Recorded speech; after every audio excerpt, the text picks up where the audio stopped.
Welcome. You are listening to the Fallen Earth podcast with Bennett. That's me, the only podcast I know of about Fallen Earth since every podcast got nuked off the face of the planet or infected with the Shiva virus when the global tech ruined the world. I'm your host, Bennett, and we will be talking about all the things Fallen Earth, the divergent community it was, became, and now remains a phantom shadow of its former self. We will talk about all things related to Fallen Earth, including things that are not specifically Fallen Earth related, such as large gaming communities that saw the huge potential of the game and invested hard, heavy, and early in this antiquated gem of an MMO. For more information about Exile, go to exile.fyi or type in exile.chat in your browser. You'll be taken to our Discord. Take me to your leader. We are going hard in the paint on this Bainbridge document, and if I've stuck around, keep sticking around. There's going to be a lot of other discussion later based on this documentation, what it means, how it applies. Is absolutely fascinating stuff this guy has written. This fellow. Welcome. You are listening to the Fallen Earth podcast with Bennett. That is me, the only podcast that I know of about Fallen Earth since every other podcast got nuked off the face of the planet or infected with the Shiva virus when global tech ruined the world.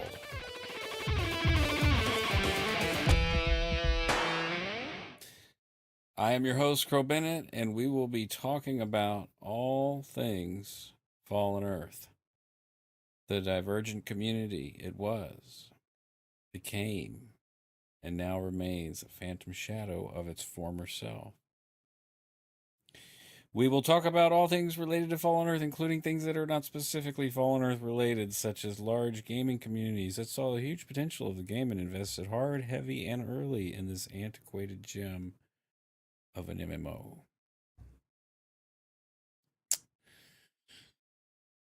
So, a skillful economy. I just got to say, that's where we left off. It's 1:56 a.m.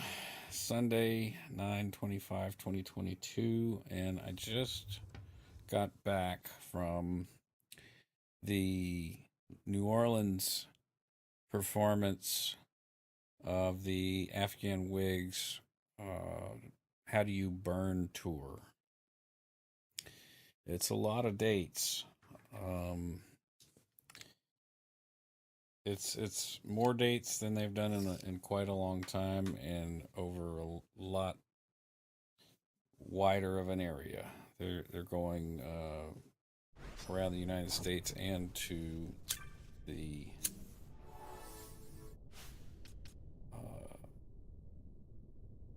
they're going to the Europe. They're going to the Europe. And my friend Rick is he's the bass multi-instrumentalist in the band, and we've been working on some records together, and it's been a while since he's been on the road like that, and he looked like he was having a good time tonight. It was a smaller venue at One-Eyed Jack's, and One-Eyed Jack's presents here in New Orleans on Decatur Street. And pretty cool venue. Sound was decent. First band was from Canada called Pink Mountain Tops. And,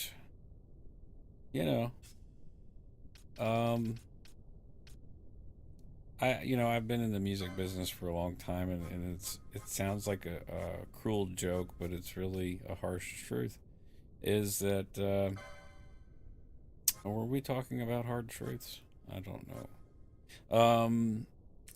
it is a hard truth that the opening band always, whether they're good or not, are made to sound not so good.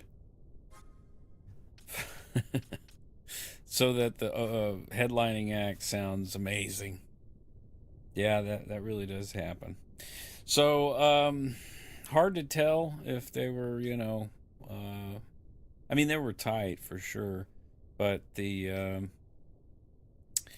kind of sounded like, let's see, Dead Girl and I were talking about it, and I was like, this kind of sounds like an alternative, and she's like, yeah, it's like folk alternative, and I could see that. So if you decide to check it out, give them referral code Crow Bennett 33 whatever my Discord thing is. I'm kidding. You're not going to get shit for free from them. They have $25 vinyls, and I wasn't buying one.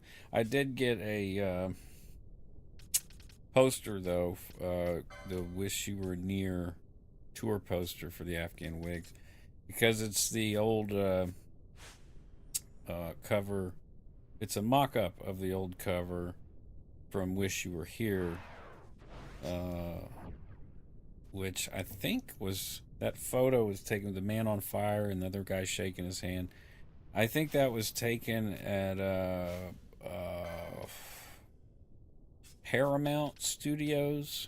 I really don't know, but I'm pretty sure that it was at one of the big movie studios out in Hollywood. I'm sure that's just a Google search away.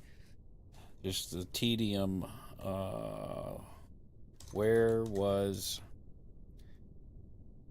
Wish You Were Here album cover shot? Cover shot. There we go. Burbank. Abbey Road. Wait a minute. Burbank. Is there a Burbank in England?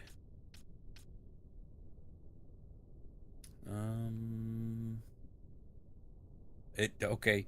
The latitude is 34.147484, and the longitude is negative 118.338547. If that helps you any. Warner Brothers Studios, Burbank, California. Songs and shit were recorded at Abbey Road in London, but the cover image, it's a famous image. It was taken by Aubrey Powell at Warner Brothers Studios in Burbank, California, USA. So, Warner Brothers. I was wrong. It was not Paramount. Warner Brothers. Okay, moving on. Moving on. I'm at a point in the road. A point like a fork in the road here with this document. We have to get through it. We're on page 15 of 23. That's more than halfway. I will refer to this document and pieces of it, excerpts from it, in future analysis of the game, the hard launch, the alpha, the beta, going from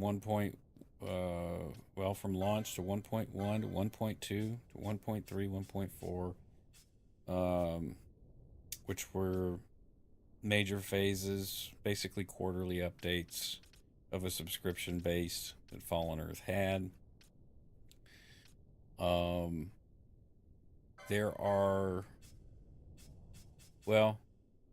no proof, but I have reasons to believe that because of the information and how he presents this information, that Mr. Bainbridge had been playing Fallen Earth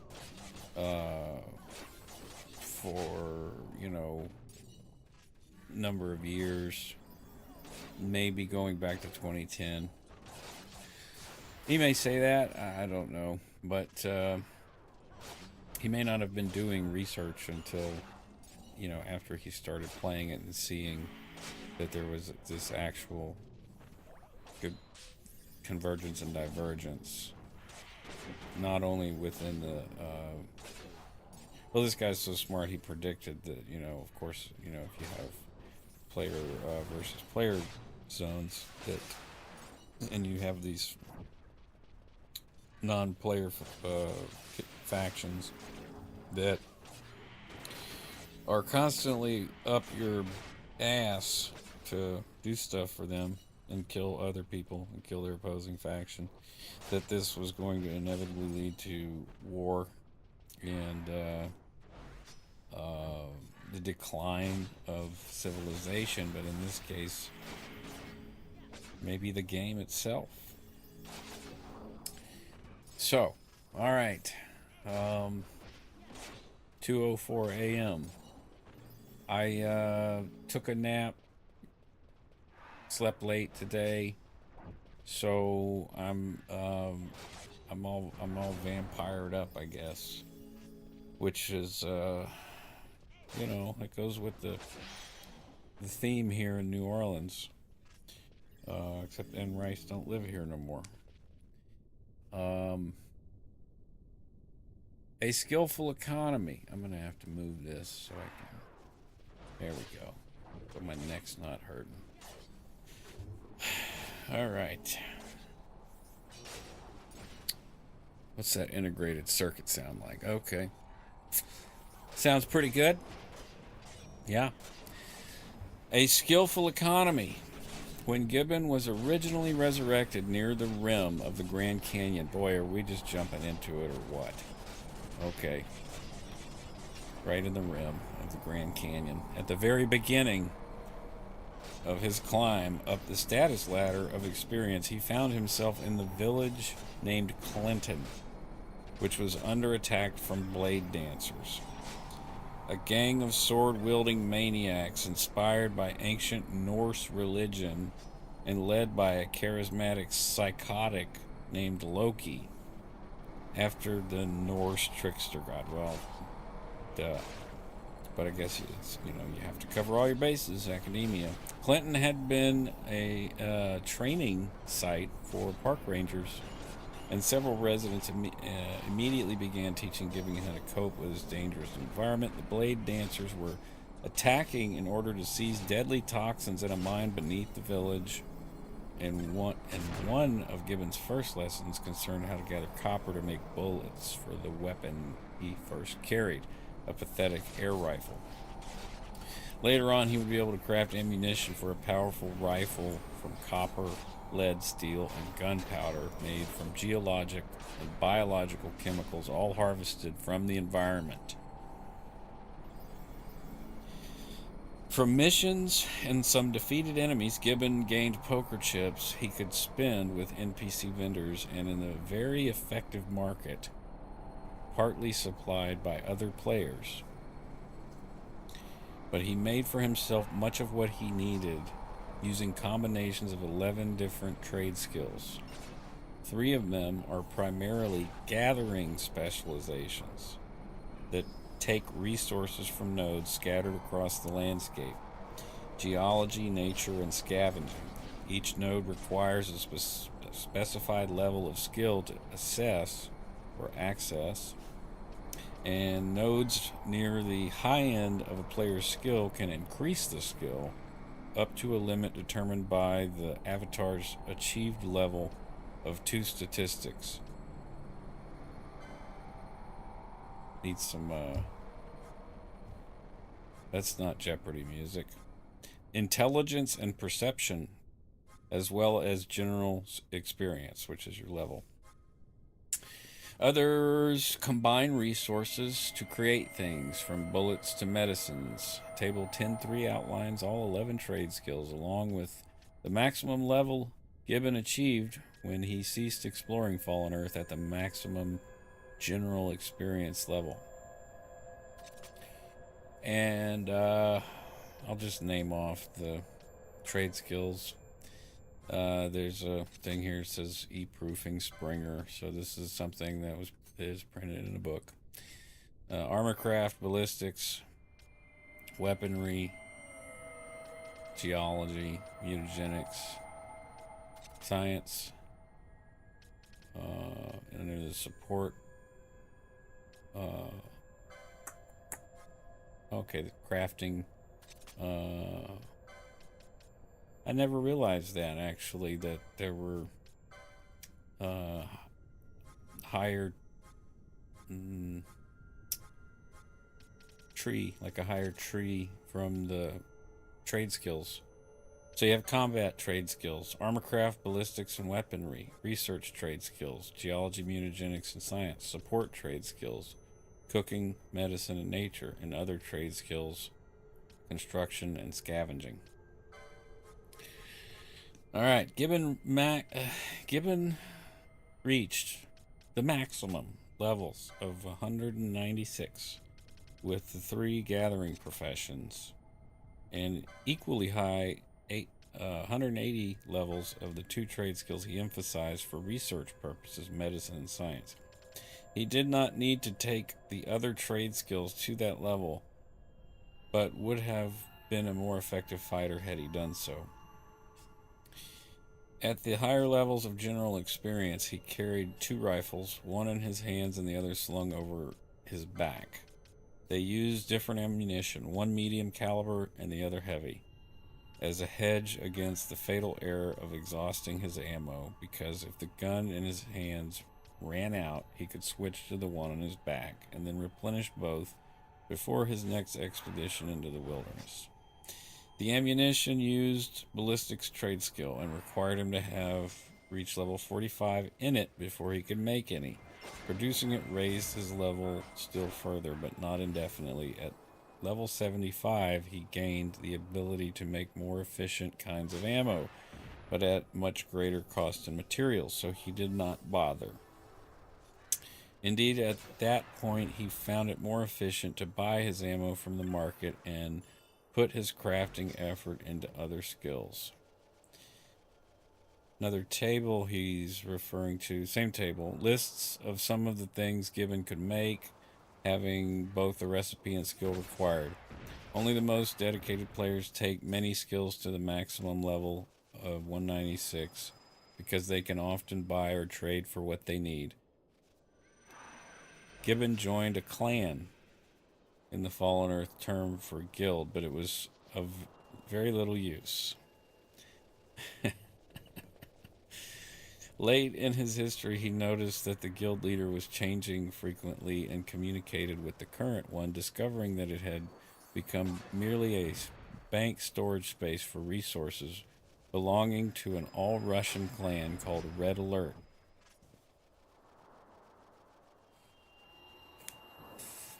After the faction system changed, he read the tech chat frequently, finding little use to that player faction either. Useless text. Tremendously useful and interesting for my research was the help chat. Oh God. Which was constantly filled with advice for new players, but also exchanges of advice among advanced players. It was a moderated chat with both game employees and respected players, enforcing a friendly tone and sharing vast amounts of valuable information. Central to all the attempts to rebuild civilization is information, which takes many forms, including the traditional medium through which classical civilization was reborn during the Renaissance, namely books. Crafting any particular product required a recipe contained in a book, some of which could be bought from NPC vendors, but it was also possible to scribe a recipe book using paper and pen, and by performing experiments, crafting specific products for which Gibbon already possessed the recipe. Another kind of book did not contain recipes, but rather very general wisdom about trade crafts, which librarians in each of the 3 sectors asked Gibbon to collect. from rubbish scattered across the landscape. In fact, these books could not be read, but they symbolically represented the knowledge and technology requires. Gotta be a typo.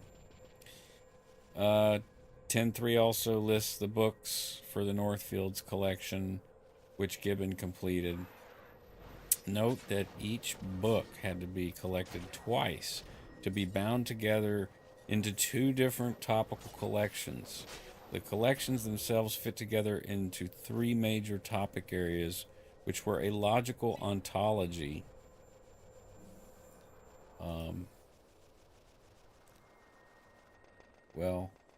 ontology. Where are you, Merriam-Webster? The branch of metaphysics dealing with the nature of being.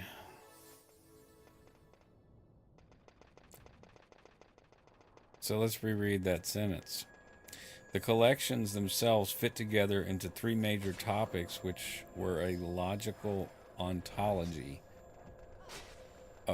Second definition. A set of concepts and categories in a subject area or domain that show their properties and the relations between them, but not used during combat, crafting, research, and support. So he's talking about the omnibus books. This is why I believe, this is one of the reasons, a sort of indicator that he was playing early on, because there would be no real benefit, I guess, to doing the omnibus books after the AP races and other ways to gain AP and do Dome and all that stuff came out. So, moving along. As he prepared to leave Kaibab Forest and enter the highest levels of experience, Gibbon began thinking he really should advance more crafting skills than just science and medicine. Armorcraft and ballistics would be obvious choices because they would enhance his ability to defeat his enemies in battle.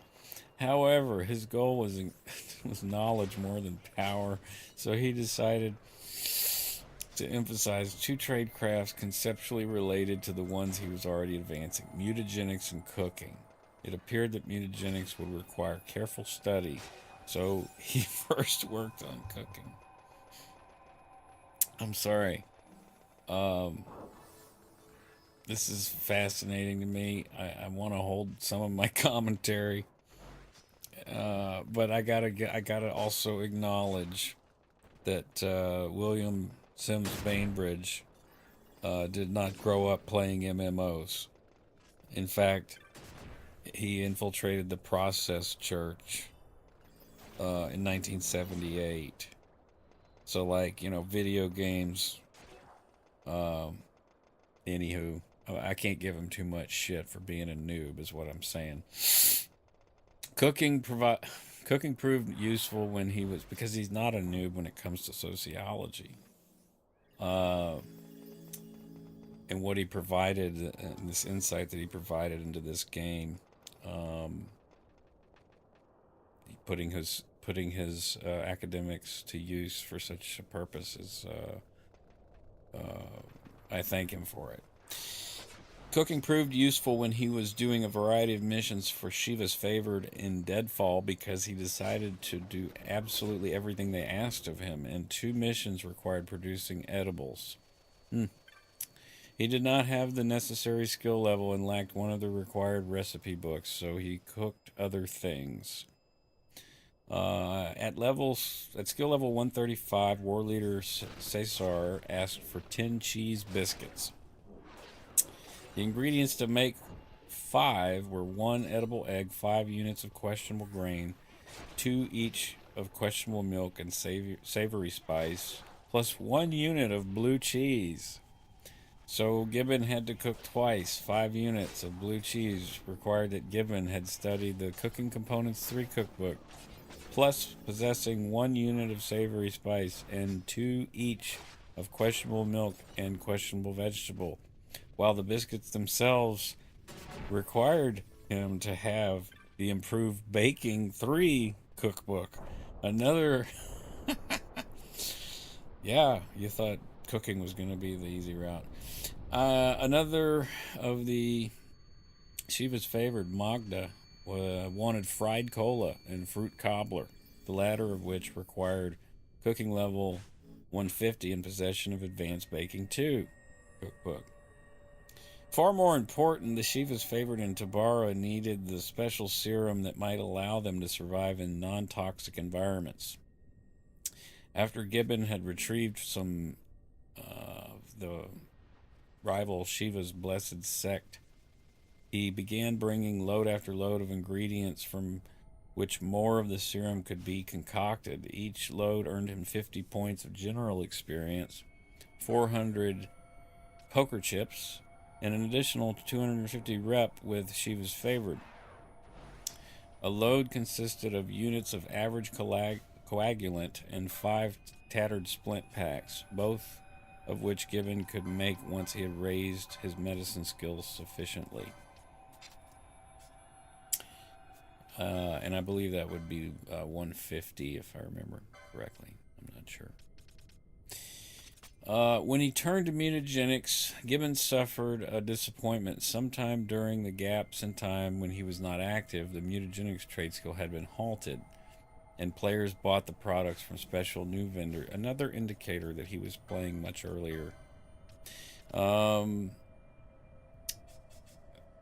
Players bought the products from special new vendors in major towns. Recipe books were no longer available, but Gibbon could himself create a new one. Gamma Manipulation 3, if he could raise his mutagenics experience level from 74 to 120 by crafting things for which he had already had the recipe. Gamma is one of the 3 energy pools, the other 2 being the usual MMO health variable that led to death if depleted to 0 in combat, and stamina, which enables physical feats. Mutagenics could shift energy from one pool to the other, on the assumption that the clones coming out of the life pods were designed to permit such transfers given the application of the correct technology. Once he had a copy of Gamma Manipulation 3, he saw that it would enable him to produce a copy of Gamma Manipulation 4 and thus keep ascending the experience levels. However, Gibbon decided to invest time and energy into one other trade skill that he had not tried before: construction. Is he writing is this comedy? Which would allow him to make a farm. The first farm he could build in Fallen Earth turned out to be a rude shack, shown in Figure 10.3, and it required constant tending for many hours to raise crops, chickens, and cows. Thus, Gibbon found it both a chore and a disappointment, but adding to his understanding of what would be required to resurrect a fallen civilization. Conclusion. Page. Where are we at? Page is 2:22 a.m. Page 19. So there's only 4 pages left. We might make this a short one. Conclusion. Intellectually deep post-apocalyptic science fiction like Fallen Earth can have 3 meanings. First, it is a prophecy of the actual future that may lie ahead, unless social science achieves a better understanding of societal dynamics and gains sufficient political influence to steer humanity away from doom. Second, it offers a simulation of reality in which competing philosophies may be compared, certainly in terms of their claims and possibly also in terms of their consequences. Third, and most troubling, it represents what many people wish would happen, expressing their anger, their unfulfilled ambitions, and even their mixture of sadism and masochism. Meanwhile, the real news, transmitted over the internet, almost like an MMO in which the actions of the player may perform are limited to clicking on web links, becomes gloomier and gloomier. If post-apocalyptic science fiction represents dysfunction for fuck's sake. If post-apocalyptic science fiction represents dysfunctional divergence, can convergence of all the sciences, from physics to sociology, accomplish something better? When William F. Ogburn, who the hell is that? Oh, another sociologist.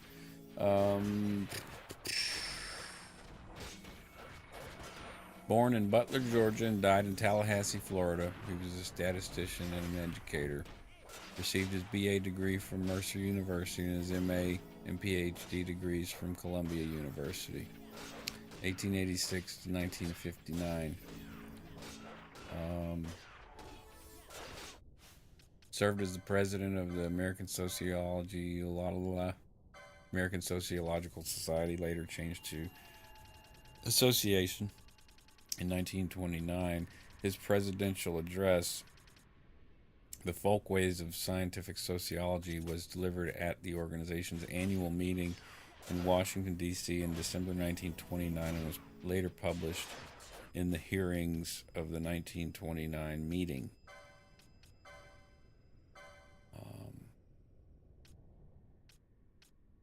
Let's see what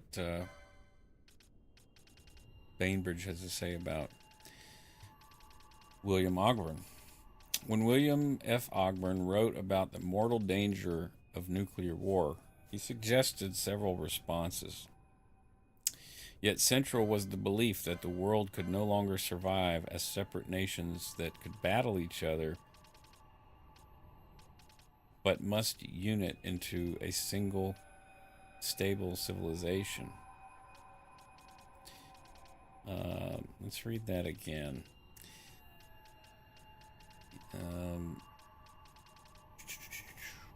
When William F. Ogburn wrote about the mortal danger of nuclear war, he suggested several responses. Yet central was the belief that the world could no longer survive as separate nations that could battle each other, but must unite into a single, stable civilization. The exact set of events that destroyed civilization and fallen Earth remains unspecified, but nuclear war between India and Pakistan triggered this tragedy, contaminating other nations through contagious biological weapons. While using caution to avoid being denounced as politically incorrect, the massive 2013 report, Convergence of Knowledge, Technology and Society, implies forcefully that world unification is essential if humanity is to survive. And that can be achieved only by replacing outdated political systems with a far more scientific form of government. Ogburn would have agreed. Spengler and Sorokin probably would have disagreed, and Gibbon might have considered this a noble goal, but beyond our ability to achieve. Here is but one of many paragraphs in the report expressing optimism but recognizing uncertainty. So this is Ogden from the 1929, what is it? 1929 Washington, D.C. annual meeting. It's an annual meeting of Sociological Society Association, ASA. The ASA. That's right. It was the best of times. It was the worst of times. So Dickens described the revolutionary changes of a past century. But the words aptly describe the collection of scientific and social revolutions currently raging today. Some admirable, such as increased human connectivity enabled by new digital technologies, and the eradication of starvation and epidemic diseases in nation after nation facilitated by medical and social innovations. and some lamentable, such as global economic crises and bloodshed fueled by ethnic and ideological intolerance. The most powerful creations of the human mind, science, technology, and ethical society, must become the engines of progress to transport the world away from suffering and conflict to prosperity and harmony. Today, because science and society are already changing so rapidly and irreversibly, the fundamental principle for progress must be convergence, the creative union of sciences, technologies, and peoples focused on mutual benefit. The quotation that begins the paragraph originally began the novel A Tale of Two Cities by Charles Dickens, set in the context of the French Revolution. Also, a time when the science assisted industrial revolution was transforming society in ways that may primarily have been good, but unleashed many evils. Among the many ways to conceptualize our current times is to note three terrible questions framed around nuclear physics. Number one, can nuclear power save the Earth from disastrous pollution from the burning of fossil fuels? Number two, must all nuclear technologies be abandoned to prevent any possibility of atomic war? And three, can fundamental physics answer our deepest questions about the nature of reality, perhaps thereby rendering religion obsolete? This third question does not get the attention it deserves in current popular discourse. Many physicists hope to discover abstract laws of nature, perhaps representing mathematical statements having absolute truth, to explain the relationships between constants of nature, such as the ratio of the mass of a proton to that of an electron. The public is only dimly aware of the noble struggles scientists of this perspective experience in pursuit of this dream, reflected in a mysterious concept like string theory and dark energy. Yet there is an alternative perspective, explored by many serious theorists, that is not easily amenable to empirical tests, most influentially expressed in the 1986 book, The Anthropic Cosmological Principle by John D. Barrow and Frank J. Tipler. They note that life depends upon the characteristics and plenitude of the chemical element carbon. Yet, if the characteristics of certain isotopes of carbon, beryllium, and oxygen were quantitatively only slightly different than they are, the stars would not have produced sufficient carbon through the nuclear fusion by which all elements beyond hydrogen were formed. The sun would either be too cold or too short-lived to support the long evolution of intelligent life on Earth, if the gravitational constant were slightly different from its actual value. While the details are new, the fundamental point may not be, and it was enunciated in scientific terms over a century ago by Lawrence Joseph Henderson, a convergent leader of both biological chemistry and sociology at Harvard, in his provocatively titled book, The Fitness of the Environment. Indeed, Henderson suggested an explanation that had also been considered by the ancient Greeks, called the argument from design, that seeks to prove the existence of God on the basis that the world seems so well suited for human life that it must have been created intentionally to serve this purpose. The anthropic principle is not necessarily a rehash of the design argument. However, because today we are aware that the universe is vast, and thus the suitability of our planet for intelligent life may merely be a selection effect. That's a term, a scientific term, I'm pretty sure. Selective effect. Let's check that out.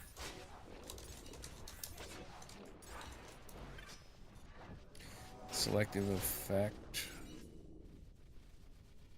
Definition. An action whereby a reinforcer may have a greater effect on some responses than on others.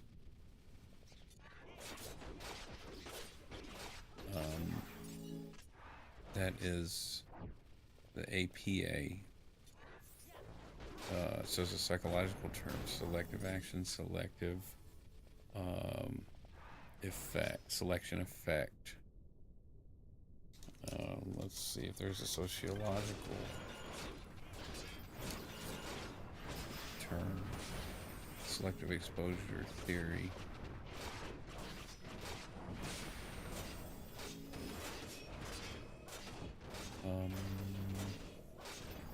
Selective exposure, would that fit?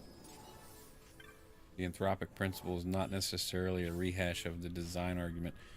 However, because today we are aware that the universe is vast, and thus the suitability of our planet for intelligent life may merely be selection effect. So, chance. In an infinitely diverse universe, one planet somewhere will be sustainable just by chance. An empirical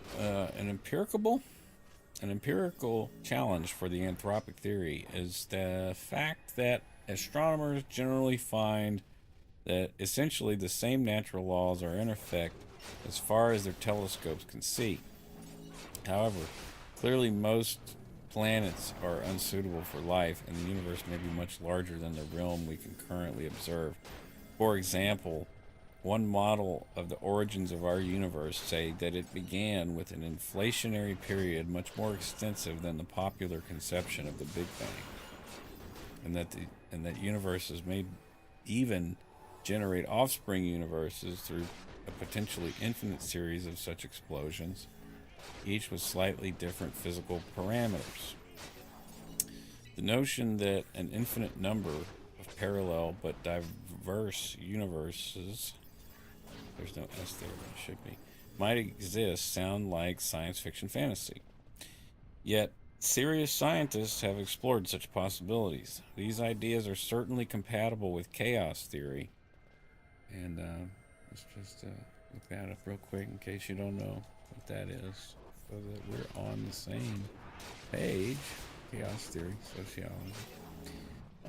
Chaos theory aims to find the general order of social systems and particular social systems that are similar to each other. The assumption here is that the unpredictability in a system can be represented as overall behavior, which gives some amount of predictability even when the system is unstable. Alright, so these ideas are certainly compatible with chaos theory in mathematics and thus applicable across all the rigorous sciences. A theory paper I gave at the 1996 meetings of the American Sociological Association, subsequently published in a book titled Chaos and Complexity in Sociology, went one step further, proposing that a particular moment in time, called Omicron, represented a tipping point, after which chaos would degrade rather than construct human reality. Omicron is a letter near the middle of the Greek alphabet, little o, while the last letter is omega, big O.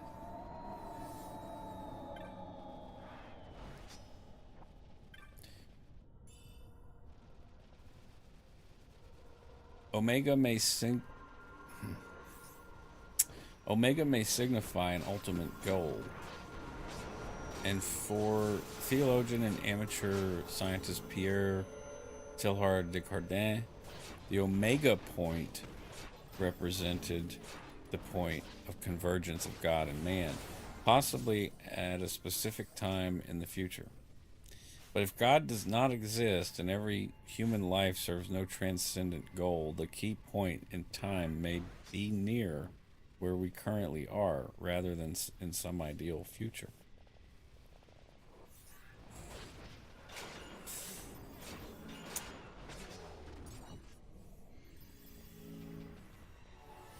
So, just to clarify, Bainbridge, in his book Chaos and Complexity in Sociology, went one step further, proposing that a particular moment in time called Omicron, not Omega, Omicron, represented a tipping point after which chaos would degrade rather than construct human reality. Omicron is a letter it's right in the middle of the Greek alphabet. And that Pierre Cardin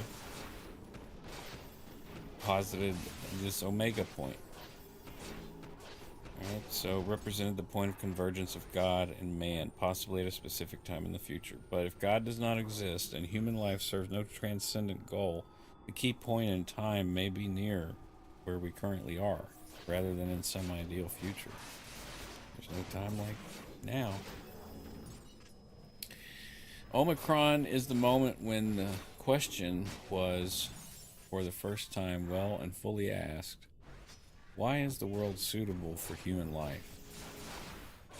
Humans may have wondered about the fitness of the environment since our prehistoric beginnings, but perhaps the question cannot be asked in all its implications until science had documented the complexity of the universe. Writing in Scientific American, George Gale dated it precisely to work done in 1961 by Princeton physicist Robert H. Dickey. Might be pronounced Dyke or just Dick. Yet, we might also say some ancient Greek philosophers already asked the pivotal question in the Laws, Plato's Laws. Plato seeks to demonstrate the existence of the gods with the argument from design. And quote, why to begin with think of the earth and the sun and the planets and everything, and the wonderful and beautiful order of the seasons with its distinctions in years and months, unquote. If all the laws of nature are determined ultimately by conditions required for someone to ask the pivotal question, then it is logical to deduce that those conditions will begin to erode, slowly but inexorably, after Omicron.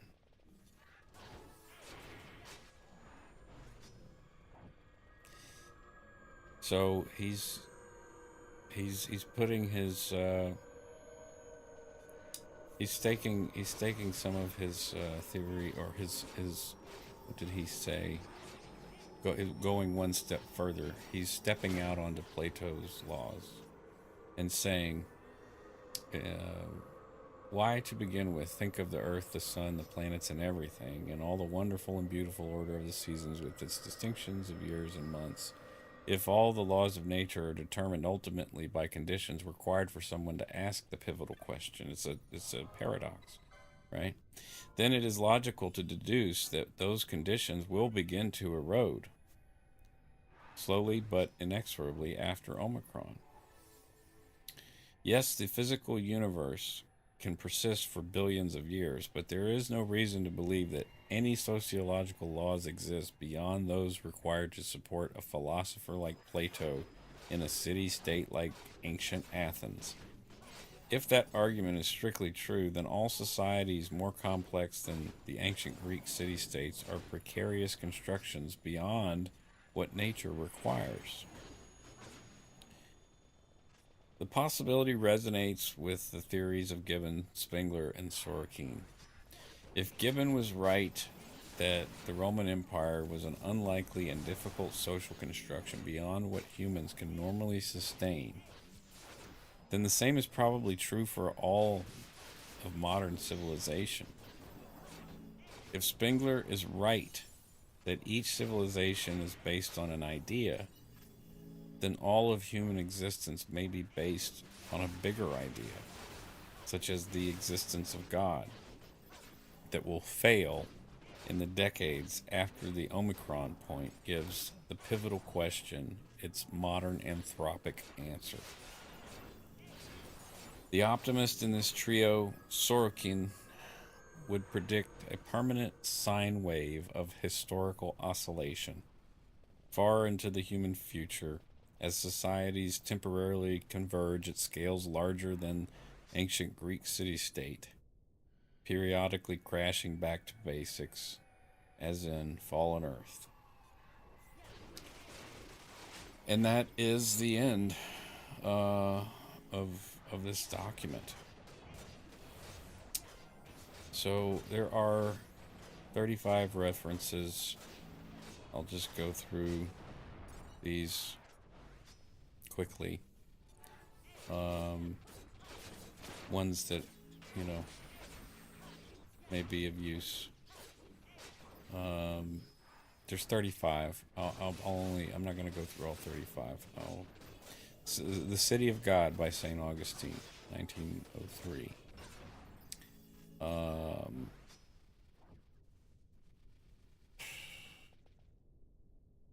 The History of the Decline and Fall of Roman Empire, New York, Hearst and Company, by Gibbon. Bainbridge, Sociology, New York, Barron's, Korzybski, Manhood of Humanity, Science and Sanity, An Introduction to Non-Aristotelian Systems and General Semantics. That's the International Non-Aristotelian Library. Spengler, The Decline of the West. That's probably reading material in some of the colleges here and universities and stuff here in New Orleans and Baton Rouge. Suicide of the West by J. Burnham. The Death of the West by Pat Buchanan. Suicide of a Superpower, also by Pat Buchanan. Social and Cultural Dynamics by Sorkin, P.A. Sorkin. Fads and Foibles in Modern Sociology and Related Sciences, P.A. Sorkin. He cites a Steam community shared file. That's great. I really want to check that link out. Let's see what this is. Steam. He's got a Steam community cited in his fucking college book. Sorry, an error was encountered while processing your request. That item does not exist. It may have been removed from the author. Okay. He's got a link for the starter towns. Bill Gates, The Road Ahead.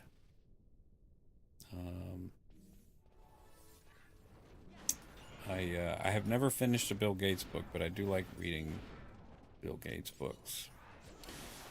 Faith versus Fantasy in Computer Gaming. New York, Oxford University Press, William Bainbridge. Faction Changes, Rocco Bainbridge. Convergence of Knowledge, Technology, and Society, Springer Publishing, Rocco Bainbridge, and or MC Rocco, William Bainbridge.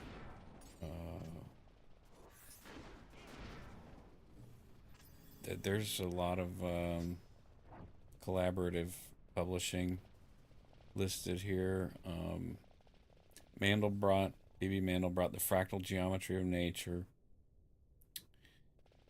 and Future of Man, Pierre Cardin, The Anthropic Principle, Scientific American, 1981, and The Laws of Plato. So with that, we have effectively in less time than I thought, actually,